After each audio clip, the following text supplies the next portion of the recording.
میرا نام شاہد ہے، میں کمپیوٹر اور اکاؤنٹس کا طالب علم ہوں۔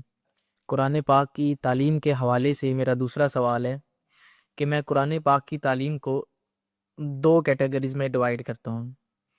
پہلی وہ ہے کہ جس میں آپ قرآن پاک کو انڈرسٹینڈ کرتے ہیں، وہ انفرادی ہے۔ دوسری، اس کو سمجھنے کے بعد اللہ کی رضا کے لیے، دین کی اقامت کے لیے اس کو دوسروں تک منتقل کرتے ہیں، جسے میں تبلیغ کہہ سکتا ہوں یا اجتماعیت کہہ سکتا ہوں، لیکن یہ میرا ذاتی نظریہ ہے۔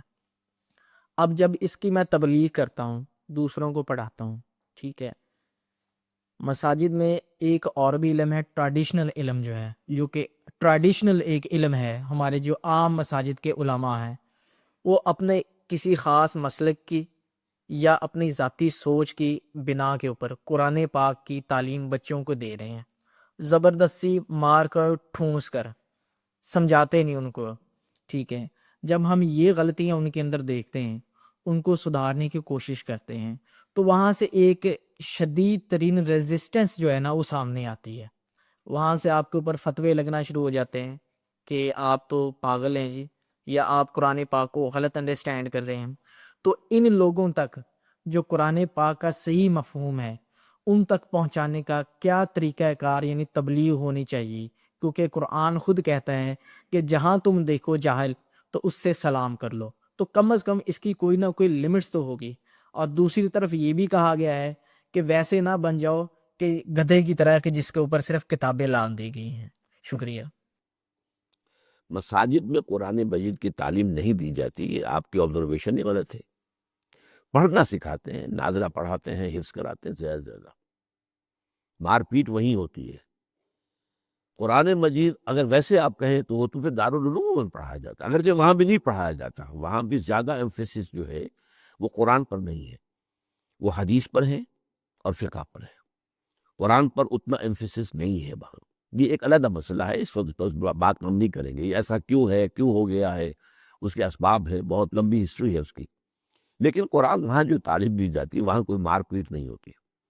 اچھا، دوسری بات یہ ہے کہ آپ خود یہ سوچئے آپ علمی اعتبار سے کس سطح پر ہیں۔ ان علماء کے ساتھ بات کرنے کے لیے آپ کو بھی اپنی علمی سطح کو اونچا کرنا ہوگا، اس لیے کہ ہر شخص کا اپنا ایک لیول آف کانشسنس ہے۔ آپ اس سے جو ہے کمیونیکیٹ کرنا چاہتے ہیں تو آپ اس کے لیول آف کانشسنس پر پہنچیں گے تو کمیونیکیٹ کر سکیں گے، ادروائز ناٹ۔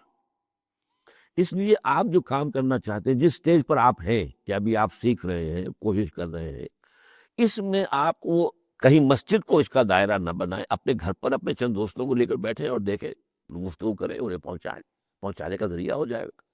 مسجد میں ظاہر بات ہے، جیسے میں نے آج شروع میں کہہ دیا کہ مسالک ہیں، ہر مسجد کا ایک مسلک ہے، اس مسلک کے اعتبار سے وہ کسی بات کو جو ہے وہ سننے کے لیے بھی تیار نہیں ہوں گے، اس بات کو کہ جو ان کے مسلک کے مطابق صحیح نہ ہو یا ان کے مسلک کے مخالف ہو، تو ڈونٹ ٹچ دم۔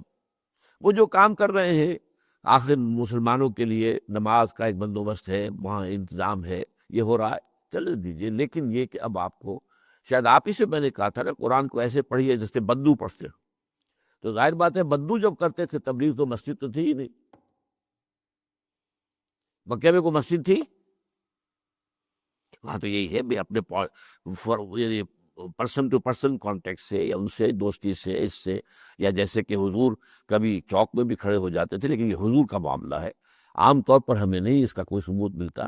یہ حضور تو ظاہر بات ہے کہ علم کے اعتبار سے، فہم کے اعتبار سے اس بلندی پر تھے کہ وہ ہر کسی شخص کے ساتھ گفتگو کر سکتے تھے۔